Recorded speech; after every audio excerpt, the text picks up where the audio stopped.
Well, I wanted to make a video on SSBBM Blitzing as soon as she lands in my hands, but I already have a written script for Legacy Cybertron Starscream, so here we go. But I don't really have a unique perspective on him.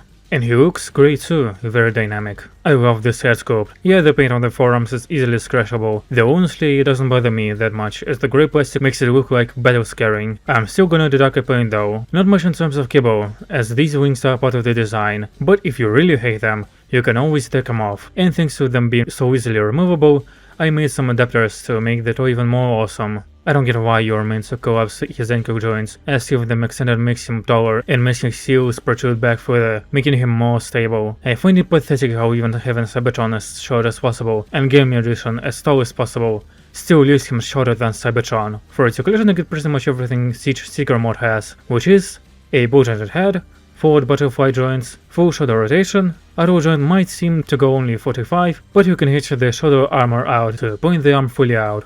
Bicep swivel, double jointed elbow, wrist swivel, restricted waist swivel, hips are unrestricted in every direction, thigh swivel, deep knee bend, ankle pivots, goes up pretty far and down fully. Does anyone care for articulation points count? For accessories I get his back wings, which aren't really accessories, but you can take them off. They are on 5mm packs. Could be used somehow. You also get his blaster, which is annoyingly unpainted clear plastic, and mine is slightly warped. And you get his shoulder guns and an unpainted cyber key. This one is a generic Decepticon key, which led me to discuss the gimmicks, or rather lack thereof.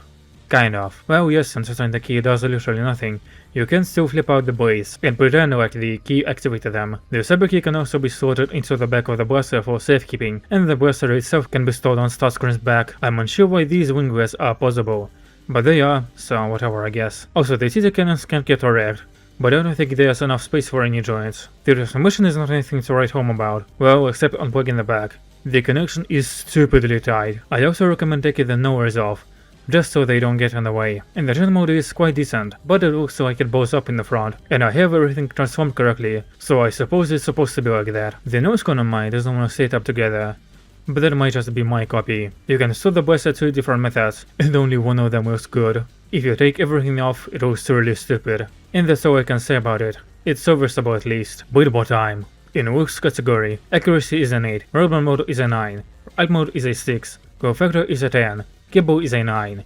In play category, articulation is a 9, transformation is a 5, gimmicks is a 6, accessories is a 5, quality is a 7, value is a 9, and combined total is 83, which puts Cybertron Starscream third on the list. Pretty impressive, but I do fancy this double kit just to hear it's even cooler. That's all for right now, subscribe and peace off.